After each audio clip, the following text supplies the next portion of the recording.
ಆಮೇಲೆ ಇನ್ನು ಮಿಕ್ಕಿದೆಲ್ಲ ಬಾಳೆ ದಿಂಡು ರಸ, ಹ್ಮ್ ಅದು ಬಾಳೆ ಹಣ್ಣು ತಿನ್ನಬಾರ್ದು, ಅದು ದಿಂಡಿನ ರಸ ಭಾರಿ ಒಳ್ಳೇದು. ಹ್ಮ್ ಕಂಫರ್ಟಬಲ್ ಆಗಿ ನೋಡ್ಕೊಂಡು ಒಂದು ಅರ್ಧ ಗ್ಲಾಸು. ಹ್ಮ್ ಆಮೇಲೆ ಹಸಿ ತರಕಾರಿ ಜ್ಯೂಸು, ಹಸಿ ತರಕಾರಿ ಲೀಚ್ ಮಾಡಿರ್ಬೇಕು, ಹ್ಮ್ ಅದು ಜಾಸ್ತಿ ಕುಡಿದು ಅರ್ಧ ಗ್ಲಾಸು. ಹ್ಮ್ ಅದೇನಂದ್ರೆ ಶರೀರಕ್ಕೆಲ್ಲ ಇದು ಹೋಗುತ್ತೆ. ಆಮೇಲೆ ಮೋಸ್ಟ್ ಇಂಪಾರ್ಟೆಂಟ್ ಏನಂದ್ರೆ ಸುಮಾರು ಸಪ್ಲಿಮೆಂಟ್ಸ್ ಕೊಟ್ಟಿರ್ತಾರೆ, ಹ್ಮ್ ಸುಮಾರು ಟ್ಯಾಬ್ಲೆಟ್ಸ್ ಕೊಟ್ಟಿರ್ತಾರೆ. ಡಾಕ್ಟರ್ BM ಹೆಗ್ಡೆ ಸಾಹೇಬ್ ಹೇಳ್ತಾರೆ ಹಾಂ ಸರ್. ಟ್ಯಾಬ್ಲೆಟ್ಸ್ನ ಎಷ್ಟು ಯಾವ ರೀತಿ ನಮ್ಮ ಶರೀರನ ಹಾಳು ಮಾಡುತ್ತೆ ಅಂತ. ಹ್ಮ್ ಇಲ್ಲಿ ಆಹಾರದಲ್ಲೇ ಅವೆಲ್ಲ ಇದೆ. ಹೌದು. ಎಸ್ಪೆಷಲಿ ಕಿಡ್ನಿ ಪೇಷಂಟ್ಸ್ಗೆ ಯೂರಿಕ್ ಆ್ಯಸಿಡ್ ಟ್ಯಾಬ್ಲೆಟ್ ಕೊಟ್ಟಿರ್ತಾರೆ, ಬ್ಲಡ್ ಥಿನ್ನರ್ ಕೊಟ್ಟಿರ್ತಾರೆ, ಕೊಲೆಸ್ಟ್ರಾಲ್ ಟ್ಯಾಬ್ಲೆಟ್ ಕೊಟ್ಟಿರ್ತಾರೆ, BP ಕೊಟ್ಟಿರ್ತಾರೆ, ಆಮೇಲೆ ಕ್ಯಾಲ್ಸಿಯಂ ಟ್ಯಾಬ್ಲೆಟ್ ಕೊಟ್ಟಿರ್ತಾರೆ, ಪೊಟ್ಯಾಷಿಯಂ ಟ್ಯಾಬ್ಲೆಟ್ ಇದು ಮಾಡಿರ್ತಾರೆ, ಆಮೇಲೆ ಇದು ಯಾವುದು ಸಡನ್ ಪ್ರೋಟೀನ್ ಪೌಡರ್ಸ್ ಕೊಟ್ಟಿರ್ತಾರೆ. ಸೊ ಇದು ಆಮೇಲೆ ಡಯಾಬಿಟಿಸ್ ಇದ್ರೆ ಡಯಾಬಿಟಿಸ್ ಟ್ಯಾಬ್ಲೆಟ್ ಕೊಟ್ಟಿರ್ತಾರೆ. ಇಲ್ಲಿ ನನ್ನ ಪ್ರಕಾರ BP ಬಿಟ್ಟು ಯಾವುದು ಬೇಕಾಗಿಲ್ಲ, ಯಾವುದು ಬೇಕಾಗಿಲ್ಲ. ಈಗ ನಾನೊಂದು ಟೆಸ್ಟ್ ಮನೆ ತೋರಿಸ್ತೀನಿ, ಅವರು ಯಾವುದು ಟ್ಯಾಬ್ಲೆಟ್ ತಗೊಳ್ಳಿಲ್ಲ. ಯಾಕಂದ್ರೆ ಇಲ್ಲಿ ಆಯುರ್ವೇದದಲ್ಲಿ ಅದು ಎಲ್ಲಕ್ಕೂ ಮಾಡುವಂತಹ ಈ ಅರ್ಜುನ ಬೇಸ್ಡ್, ಅರ್ಜುನ BPಗೆ ಹಾರ್ಟ್ಗೆ ಭಾರಿ ಒಳ್ಳೆಯದು, ಅದನ್ನ ಫಾರ್ಮುಲೇಷನ್ಸ್ ಇರೋದು. ಅವೆಲ್ಲ ಬಿಟ್ಟು ಇದಾಯ್ತು ಅಂದ್ರೆ ರಿಸಲ್ಟ್ಸ್ ಒಂದು 3 ದಿನ 4 ದಿನಕ್ಕೆ ಬಂದ್ಬಿಡ್ತದೆ. ಅಷ್ಟು ಚೆನ್ನಾಗಿ, ಬಟ್ ಆನೆಸ್ಟ್ ಇರಬೇಕು.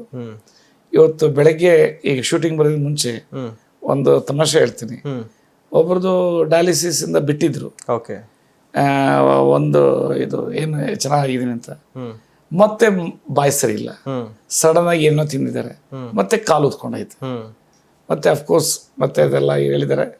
ಅಂದರೆ ಮೈಂಡಲ್ಲಿ ಏನು ಅಂತಂದರೆ ಮೋಸ್ಟ್ ಇಂಪಾರ್ಟೆಂಟು ಆಹಾರ ಪದ್ಧತಿನಲ್ಲಿ ನಾರ್ಮಲ್ ಪೂರ್ತಿ ಆಗೋವರೆಗೂ ಸಹ ಇದು ಮಾಡಬಾರ್ದು ಅಂತ ನಾನು ಹೇಳೋದು.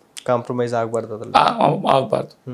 ಸೊ ಅದರಿಂದ ನಾನು ಹೇಳಿದ್ನಲ್ಲ, 25% ಕಡಿಮೆ ತಿಂದರೆ, ಸೊಪ್ಪಿನ ಪಲ್ಯ ತರಕಾರಿ ಪಲ್ಯ ತಿಂದರೆ ಹಸಿವಾಗಲ್ಲ. ಓಕೆ. ಆಮೇಲೆ ಅಗಸೆ ಮಜ್ಜಿಗೆ 2 ಸರಿ ಕುಡಿಬೇಕು, ಅದು ಹಸಿವಾಗಲ್ಲ. ಆಮೇಲೆ ನಾನ್ ವೆಜಿಟೇರಿಯನ್ಸ್ಗೆ ಫಿಶು ಹೆಂಗ್ ಮಾಡ್ಬೇಕಂತಿದ್ದೀನಿ, ಎಕ್ಸ್ಟ್ರಾರ್ಡಿನರಿ ರಿಸಲ್ಟ್ಸ್ ಬರ್ತೈತೆ. ಆಮೇಲೆ ಊತ ಎಲ್ಲ ಹೋಗೋದಕ್ಕೆ ಎಡಿಮ್ಯಾಕ್ಸ್ ಅಂತ ಒಂದು ಪೌಡರ್ ಡೆವಲಪ್ ಮಾಡಿದ್ದೀನಿ, ಅದು ನ್ಯಾಚುರಲ್ಸು, ಅದು ಡೈಯೂರಿಟಿಕ್ಕಿನು ಲ್ಯಾಸೆಕ್ಸು ಡೈಟರು ಆ ಜಾಗದಲ್ಲಿ ತಗೊಂಡ್ರೆ ಇದಾಗುತ್ತೆ. ಸೊ ಎಲ್ಲನೂ ತಗೊಂಡು ಅವರೇ ಚೆಕ್ ಮಾಡ್ಕೊಬೇಕು, ಏನು ಇವತ್ತು ತಗೊಳ್ತೀರಂದ್ರೆ ಹೆಂಗಿದೆ ರಿಪೋರ್ಟ್ಸು, ಅದಾದ್ಮೇಲೆ ಹೇಗೆ. ಆಮೇಲೆ ನಾನೆಲ್ಲ HbA1c ಎಲ್ಲರೂ 3 ತಿಂಗಳು ಒಂದ್ಸರಿ ಮಾಡಿಸ್ತಾರೆ, ನಾನು 3 ತಿಂಗಳು ಒಂದ್ಸಲ 15 ದಿನಕ್ಕೆ ಒಂದ್ಸರಿ ಮಾಡಿಸ್ತೀನಿ. ಯಾರು 15 ದಿನಕ್ಕೆ ಡೌನ್ ಆಗಿರುತ್ತೆ. ಹೌದು. ಆಮೇಲೆ ಇನ್ನೊಂದು ಮೋಸ್ಟ್ ಇಂಪಾರ್ಟೆಂಟ್ ಹೇಳ್ತೀನಿ, ಕಿಡ್ನಿ ಪೇಷಂಟ್ಸ್ಗೆ ಇನ್ಸುಲಿನ್ ಮೇಂಟೈನ್ ಆಗ್ತೈತೆ ಶರೀರದಲ್ಲಿ. ಆದ್ರಿಂದ ಅವ್ರೇನಾದರೂ ಇದು ತಗೊಂಡಾಗ ಲೋ ಶುಗರ್ ಆಗೋಗ್ಬಿಡ್ತದೆ. ಆದ್ರಿಂದ ಇನ್ಸುಲಿನ್ನ ಡೇ 1 ಬಿಡ್ಬೋದು. ಯಾಕೆಂದ್ರೆ ಈಗ ನಾನು ಕೊಡೋ ಟೆಸ್ಟ್ ಮನಿನ ನೀವು ಅದು ತೋರಿಸಿ ಅವ್ರಿಗೆ ಎಷ್ಟು ಚೆನ್ನಾಗಿದ್ದಾರೆ ಅಂದರೆ, ಏನು ಸ್ವಲ್ಪ ಹೆಚ್ಚು ಕಡಿಮೆ HbA1c ಆಗ್ತದೆ, ಅದು ಏನು ವಿತೌಟ್ ಇನ್ಸುಲಿನ್. ಬಟ್ ಎಲ್ಲ ಕಿಡ್ನಿ ಪ್ಯಾರಾಮೀಟರ್ಸ್ ಚೇಂಜ್ ಆಗಿದೆ. ಅವ್ರದ್ದು ಬಹುಶಃ 5 ಪಾಯಿಂಟ್ ಸಮಥಿಂಗ್ ಇರೋದು, it has come down to 2.3 ಏನೋ ಒಂದೇ ತಿಂಗಳಲ್ಲಿ. ವಿತೌಟ್ ಇನ್ಸುಲಿನ್, ವಿತೌಟ್ ಟ್ಯಾಬ್ಲೆಟ್ಸು, ನಮ್ಮ ಓನ್ಲಿ ಟ್ರೀಟ್ಮೆಂಟ್ ಪ್ರೋಟೋಕಾಲ್, ಮತ್ತೆ ತಮ್ಮ ರುಚಿನ ಟೇಸ್ಟ್ ಏನು ಸ್ಮೂತಿ ನೆಟ್ಟಿಟ್ಕೊಂಡ್ರೆ ಅವ್ರು ಎಂಜಾಯ್ ಮಾಡ್ಬೋದು. ಇದು